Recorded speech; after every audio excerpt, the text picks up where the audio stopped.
'బేవర్స్' సినిమా గురించి మాట్లాడతా. ఎందుకంటే నాకు పర్టిక్యులర్‌గా నాకు బాగా గుర్తు 'బేవర్స్' సినిమా రేపు రిలీజ్ అనంగా ఈరోజు మొత్తం హ్యాండ్స్ అప్ అని చెప్పేసి అరే మీ వాళ్ళు చాలామంది మీకు హెల్ప్ చేయలేదు.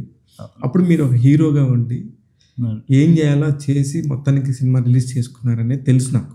అన్న క్యూబులు కట్టే పరిస్థితిలో లాస్ట్ మినిట్లో ఇబ్బంది పడి చేతులు ఎత్తేసిన పరిస్థితి ఎందుకు వచ్చింది? చివరికి ఏం జరిగింది? అసలు ఆ స్టోరీ ఏంటి అసలు? ఏం లేదన్న, ఇప్పుడు మీకు తెలియదు ఉంది. కొత్త హీరో ఫిలిం అంటే ఏదో ఒక డిస్ట్రిబ్యూటర్ చేతిలో పెట్టాం. ఆ డిస్ట్రిబ్యూటర్ ఫైనల్ క్యూబ్స్ ఆఫ్ అంటే పోస్టర్స్ అన్నీ అతను చూసుకుంటూ అన్నారు. లైక్ మిగతా ఏ డిస్ట్రిక్ట్ నుంచి డబ్బులు రాలేదు.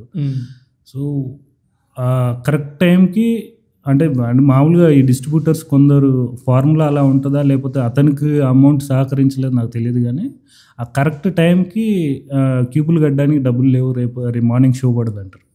వారిని అమ్మ ఇంత కష్టపడి సినిమా చేసి ఇక్కడ వరకు లాక్కొచ్చి ఆడియో ఫంక్షన్ ప్రీ రిలీజులు చేసేసి రేపు మార్నింగ్ షో పడదంటే లైక్ ఎవరైతే మా ప్రొడ్యూసింగ్ చేశారో వాళ్ళకి ఇన్ఫార్మ్ చేస్తే వాళ్ళ చేతులు ఎత్తేసారు. మేము ఇప్పటివరకు ఎంత చేయాలో చేసాం, లైక్ దిస్ ఈజ్ లైక్ మేమైతే ఏం చేయలేమంటే అప్పటికప్పుడు నేను ఒక హాఫ్ డేలో ఒక 8 lakhs క్రియేట్ చేసి అప్పు తీసుకొచ్చి క్యూబులు కట్టి. ఎందుకంటే సినిమా ఆడదా పక్కన పెట్టండి, షో పడకపోతే ఉన్న పరుగు పోతుంది.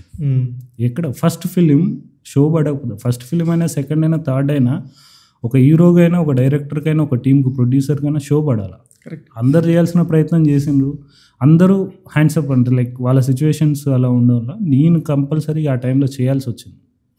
ఆ టైంలో ఒక 8 లక్షలు అప్పు తీసుకొచ్చి మరీ కట్టాను. ఇప్పటికి ఇంకో ఫ్రెండ్కి ఇంకో 2 లక్షలు అప్పు కట్టాలా, ఇద్దు లేరా మెల్లగా. అంటే ఆ 8 లక్షలు కూడా మీకు దాని మీద రికవరీ అవ్వలేదంటారా? లేదండి, ఏం లెక్కలు కూడా ఇవ్వలేదు డిస్ట్రిబ్యూటర్. అంటే ఇప్పుడు ఈ రోజుల్లో సినిమా రిలీజ్ అవ్వటమే చాలా గొప్ప అనుకునే పరిస్థితికి వచ్చేసారు. అదే డబ్బులు ఎక్కడి నుంచి వస్తాయి ఏంటి అనేది తర్వాత సంగతి. ఇప్పుడు రిలీజ్ దాకా ఇంత కష్టం ఉన్న ఒక సినిమా ఇండస్ట్రీలో ఎందుకు రావాలనుకున్నారు మీరు? రిలీజ్ దాకా ఇంత కష్టం ఉందా అంటే లైక్ మన ప్యాషన్ అండి. ఇప్పుడు ఒకరు కళకు ఐపీఎస్ అవ్వాలనుకుంటారు, ఒకరు ఐఏఎస్ అవ్వాలంటారు. నేను యాక్టర్ అవ్వాలనుకున్నా. కరెక్ట్. కష్టాలు ప్రతి ఐఏఎస్కి ఉంటాయి కష్టాలు, ఐపీఎస్ అవ్వడానికి ఉంటాయి. క్లర్క్ ఒక ఆఫీస్లో క్లర్క్ అవ్వాలన్నా కూడా కష్టం ఉంటుంది, ఎగ్జామ్ రాసి పాస్ అయ్యి క్లర్క్ అవ్వాలి. సో అలా నాది కూడా ఒక యాక్టర్ అవ్వాలనేది నాది ఒక ఇదండి. కష్టాలు ఉంటాయి, కష్టాలు తప్పదు. కాకపోతే ఇక్కడ ఫినాన్షియల్తో కూడిన కష్టాలు ఉంటాయి. ఫినాన్షియల్ బ్యాక్గ్రౌండ్ గట్టిగా ఉండి చేయగలిగితే అది కూడా సక్సెస్ అవుతాను లేదు, కానీ అన్నీ సెట్ అవ్వాలి. ఒక టీమ్ సెట్ అవ్వాలి, ఫైనాన్స్ సెట్ అవ్వాలి, ఫేట్ కూడా ఉండాలి. 100% అది మీకు తెలియదు ఉంది. సో అన్నీ సెట్ చేసుకొని చేద్దామన్న దాంట్లో వచ్చాను. ఎక్కడికైతే ఎనిక్కి తగ్గే అవకాశం అయితే లేదు. నా యాటిట్యూడ్ అయితే అలా ఉంటుంది. కంపల్సరీ కరెక్ట్ కంటెంట్ తోటి వస్తాను. కొంచెం లేట్ అవుతుంది కానీ, కొంచెం గ్యాప్ వస్తుంది కానీ కరెక్ట్గా సెట్ చేసుకున్నాను. రాజేంద్ర ప్రసాద్ గారు ఏమంటా అన్నారు, 4 సినిమాలు కంటిన్యూ చేయమని. మొత్తానికి సోదరతో వచ్చేస్తున్నారు. ఇంకొకటి రెడీగా ఉన్న సంగతి నాకు తెలుసు. అన్న ఎట్లా తెలుసు అన్న మీకు? అంటే ఇక్కడిక్కడే తిరుగుతుంటాం కదా. సంజోష్ ఈ ప్రాజెక్ట్ ఎవరు చేస్తున్నారంటే సంజోష్ ఇంకొకటి ఏదో చేస్తున్నాడు అనేది వచ్చింది బయటికి.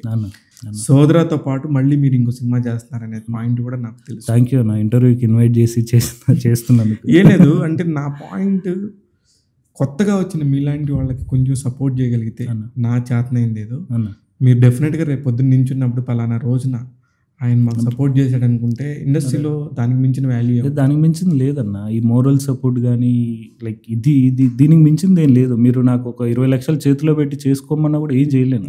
ఇప్పుడు మీరు నాతో ఒక ఇంటర్వ్యూకి నన్ను పిలిచి మరి నా గురించి జనాలకు ఇంట్రడ్యూస్ చేయడానికి ఇది చేస్తున్నారు కదా, ఇది వెరీ హ్యాపీ.